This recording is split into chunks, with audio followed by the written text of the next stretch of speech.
नमस्कार, न्यूज 24 देख रहे हैं आप और आपके साथ मैं हूं सऊद मोहम्मद खालिद और रात के 9 बज चुके हैं और न्यूज 24 पर वक्त हो गया है नॉन स्टॉप एट 9 का। आज सबसे पहले बात राजस्थान की, जहां के सालासर राम दरबार तोड़े जाने को लेकर के बीजेपी और बीच जुबानी जंग तेज हो गई है।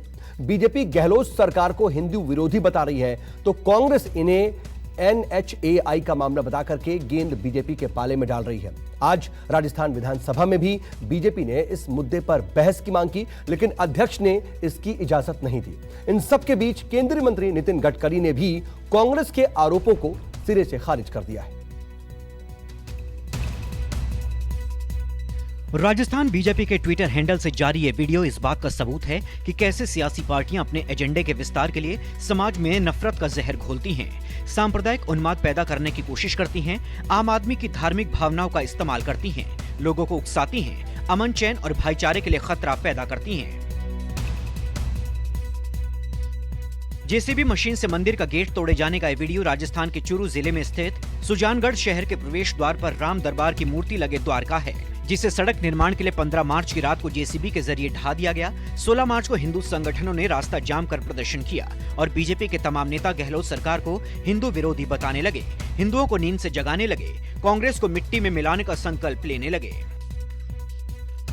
और एक कांग्रेस सरकार नीचता पर उतर आई है।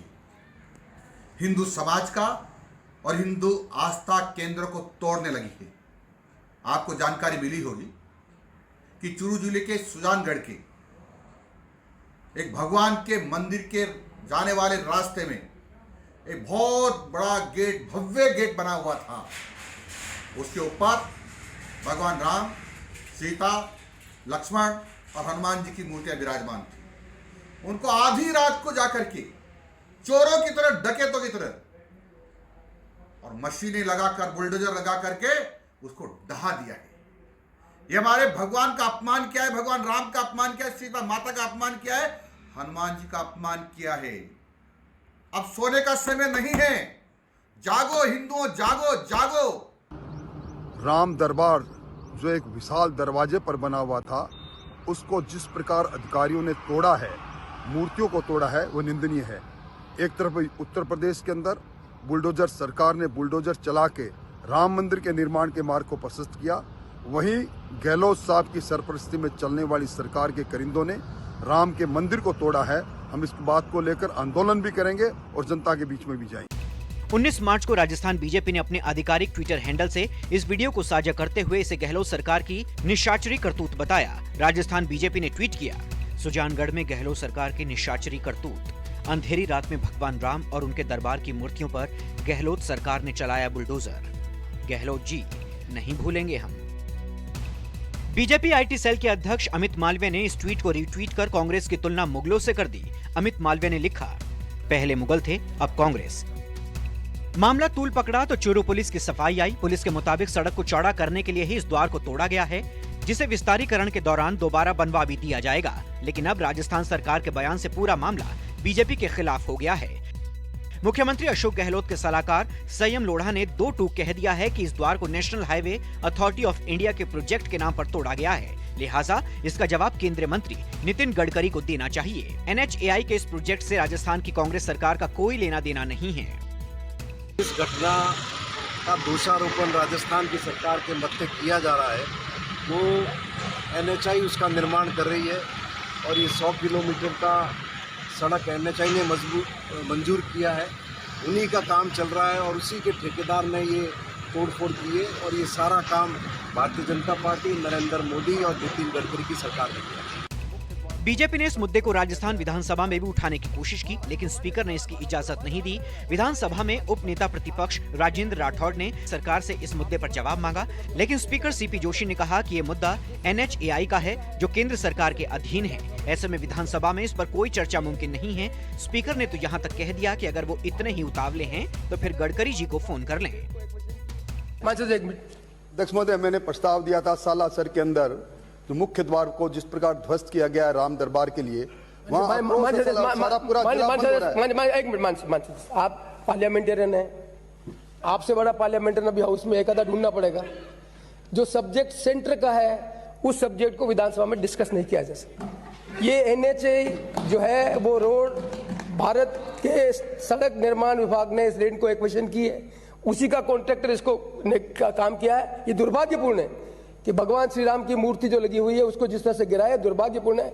आपकी भावना को भारत सरकार से अवगत करा देंगे।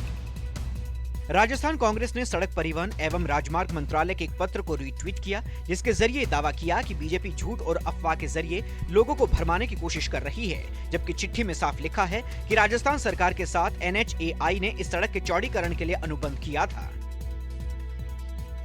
राजस्थान कांग्रेस सेवा दल ने भी एक चिट्ठी जारी करते हुए बीजेपी को आड़े हाथ लिया। सेवा दल ने ट्वीट किया, शर्म करो थोड़ी, ये तोरण द्वार हाईवे बना रही कंपनी NHAI ने तोड़ा है, जो केंद्र सरकार की कंपनी है। ये सड़क नेशनल हाईवे है, जिसमें राजस्थान सरकार को कोई लेना देना नहीं है। ये हाईवे केंद्र सरकार बना रही है, national highway authority of India बना रही है, और उसने ही गेट तोड़ा है।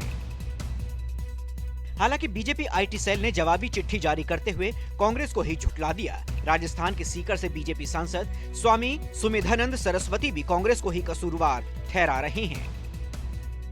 कांग्रेस के लोगों में धर्म की भाव ही नहीं है। अब सालासर के अंदर जो गेट तोड़ा गया है, उसकी मूर्तियों को हटा करके आराम से सुरक्षित करके एक स्थान पर पूजा पाठ उसकी होती रहती है, और दोबारा कोई गेट बनता है उसके ऊपर लगा सकते थे। वो कहते थे हमें 4 लेन बनानी है, तो 4 लेन बनाने के लिए भी एक तरीका है कि कोई धर्मस्थान है उसकी मूर्तियों को वहाँ से विधिवत हटा करके दूसरे स्थान पर रखते हैं। हम ये नहीं कहते गेट मत हटाओ, लेकिन गेट तो हटाओ, लेकिन जिस तरह से JCB से तोड़ करके मूर्तियों को नीचे डाला गया है, उनको मसला गया है, ये उनकी अनास्था का प्रतीक है। कांग्रेस के आरोपों को खारिज करते हुए केंद्रीय मंत्री नितिन गडकरी ने लिखा, कथित प्रवेश द्वार NHAI की परियोजना सालासर नागौर NH58 से अलग 3.5 किलोमीटर दूर स्थित है। वर्तमान में उक्त सुजानगढ़ सालासर सड़क का 2 लेन से 4 लेन बनाने का कार्य सार्वजनिक निर्माण विभाग राजस्थान द्वारा किया जा रहा है। हालांकि रविवार को राजस्थान सरकार के मंत्री प्रताप खाचरियावास ने गेट तोड़े जाने को गलत बताया था, लेकिन लगे हाथ ये भी पूछा कि जब सूबे में कई सारे मंदिर तोड़े गए तब बीजेपी खामोश क्यों थी। आवा है और भगवान राम की यदि वहाँ मूर्ति लगी हुई थी, और यदि PWD के लोगों ने जो आप मुझे बता रहे हैं जिस ढंग से गिराया, तो गलत है। इसलिए गलत है कि हम तो भगवान राम के वंशज हैं। हमारे भगवान राम का कोई अपमान करेगा तो उसके खिलाफ कार्रवाई करेंगे। ये हर व्यक्ति की जिम्मेदारी होती है कि किसी की भी भावनाएं आहत नहीं होनी चाहिए। यदि भगवान राम की मूर्ति गलती से भी उनसे गिरी है तो उनको सफाई देनी चाहिए, माफी मांगनी चाहिए। दरअसल 3 साल पहले जब राजस्थान में वसुंधरा राजे की सरकार थी, तब जयपुर में मेट्रो रेल मार्ग के निर्माण के लिए कई प्राचीन मंदिरों को तोड़ा गया था, लेकिन उस वक्त विकास के नाम पर बीजेपी नेताओं ने चुप्पी साध ली थी। अब चूंकि कांग्रेस की सरकार है और अगले साल राजस्थान में विधानसभा के चुनाव होने हैं, लिहाजा बीजेपी ने धार्मिक आस्था के नाम पर इसे एक बड़ा मुद्दा बना दिया है और इसे आगे भी भुनाने की तैयारी कर रही है। दिल्ली से कुमार गौरव के साथ KJ श्रीवत्सन, जयपुर, न्यूज़ 24। और अब बात मणिपुर, गोवा और उत्तराखंड की। दरअसल 25 मार्च को योगी आदित्यनाथ के शपथ ग्रहण की तैयारियों के बीच N बीरेन सिंह लगातार दूसरी बार मणिपुर के मुख्यमंत्री बन गए हैं। गोवा में भी कार्यवाहक मुख्यमंत्री प्रमोद सावंत के लगातार दूसरी बार CM बनने का रास्ता साफ हो चुका है, तो वहीं सबको चौंकाते हुए चुनावों में अपनी सीट गंवाने वाले पुष्कर सिंह धामी को ही नव निर्वाचित विधायकों का नेता उत्तराखंड में भी चुन लिया गया है। खटीमा की जनता ने भले ही धामी को ठुकरा दिया, विधानसभा का चुनाव हरा दिया, लेकिन पुष्कर सिंह धामी बीजेपी आलाकमान का दिल जीत चुके थे और विधायकों ने भी उनकी रहनुमाई पर मुहर लगा दी। देहरादून में शपथ ग्रहण के बाद बीजेपी विधायकों ने पुष्कर सिंह धामी को अपना नेता चुन लिया और इसके साथ ये भी तय हो गया कि उत्तराखंड की कमान एक बार फिर उन्हीं के पास रहेगी।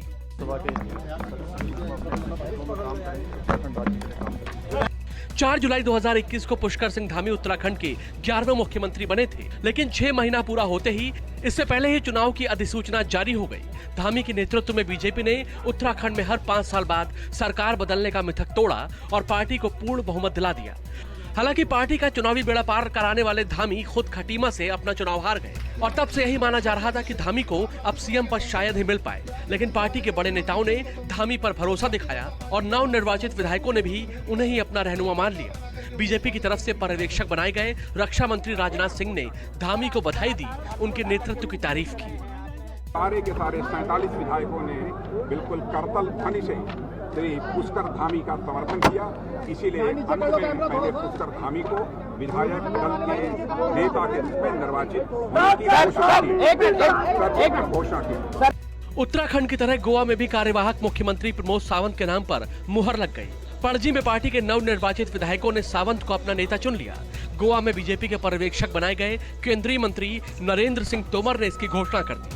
मैंने सदन में सभी लोगों से पूछा कि नेता के लिए कोई और नाम सदन में है, किसी के मन में है, तो सभी लोगों ने कहा कि हम सब प्रमोद सावंत जी के समर्थन में हैं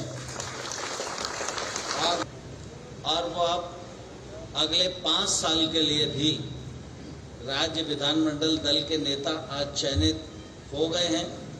मैं अपनी ओर से, पार्टी की ओर से श्री प्रमोद सावंत जी को हृदय से बहुत बहुत बधाइयां देता हूं। सूत्रों का दावा है कि गोवा में बीजेपी के प्रभारी और महाराष्ट्र के पूर्व मुख्यमंत्री देवेंद्र फडणवीस ने पहले ही प्रमोद सावंत के नाम पर मुहर लगा दी थी। लिहाजा विधायक दल की बैठक में सावंत को नेता चुना जाना महज एक औपचारिकता थी। 40 सदस्यों वाली गोवा विधानसभा में बीजेपी 20 सीटें जीतकर सबसे बड़ी पार्टी बनी थी, लेकिन बहुमत के जादुई आंकड़े से महज 1 सीट दूर रह गई थी। हालांकि महाराष्ट्रवादी गोमांतक पार्टी के 2 विधायकों के साथ 3 निर्दलीय विधायकों ने भी बीजेपी को समर्थन की घोषणा कर दी, जिससे सूबे में फिर से बीजेपी की सरकार बनने का रास्ता साफ हो गया। हमारे पार्टी के नेता, देश के प्रधानमंत्री माननीय नरेंद्र मोदी जी, हमारे पार्टी के अध्यक्ष जेपी नड्डा जी और हमारे होम मिनिस्टर अमित भाई शाह, उनका बहुत बहुत आभार व्यक्त करता हूं, क्योंकि उन्होंने फिर से एक बार हमारे स्टेट पार्टी लेजिस्लेटिव लीडर का और सीएम होने का मौका मुझे फिर से एक बार दिया। मेरे party state party leader Sadanand Sanwade और मेरे पार्टी के सभी विधायक, इन लोगों ने मेरे ऊपर भरोसा किया है। फिर से एक बार 5 साल के लिए मुख्यमंत्री होने का मौका मुझे एक बार दिया, मेरे पर विश्वास रखा, इसीलिए मैं सबका धन्यवाद देता हूँ। इससे पहले इम्फाल में एन बीरेन सिंह ने लगातार दूसरी बार मणिपुर के सीएम पद की शपथ ले ली। बीरेन सिंह अयहाकना ईश्वरगिलिंगा वासकचली मधुदी अयहाकना आइन लिंगलीबा भारत की संविधान से नथाजगनी अनुसुम। मुख्यमंत्री एन बीरेन सिंह के अलावा बीजेपी के 5 विधायकों नेमचा किपगेन, वाई खेमचंद सिंह, थोंगम विश्वजीत सिंह, अवंगबो न्यूमाई और गोविंद दास कोंथोजम ने भी सूबे के कैबिनेट मंत्री के तौर पर शपथ ली। नमस्कार, मैं हूं मानक गुप्ता। अगर आपको हमारा ये वीडियो पसंद आया हो तो इसे लाइक और शेयर जरूर करें, और हाँ, हमें सब्सक्राइब और फॉलो करना ना भूलें, ताकि आप देश और दुनिया की कोई खबर मिस ना करें। चाहे कोई ब्रेकिंग न्यूज हो या कोरोना वायरस से जुड़ी कोई भी अपडेट, पॉलिटिक्स हो या आपकी जेब से जुड़ी कोई खबर, इलेक्शन की कोई न्यूज हो, कोई कंट्रोवर्सी हो या फिर कोई वायरल वीडियो, सब कुछ मिलेगा न्यूज़ 24 पर। तो जुड़े रहिए हमारे साथ और देखते रहिए न्यूज़ 24।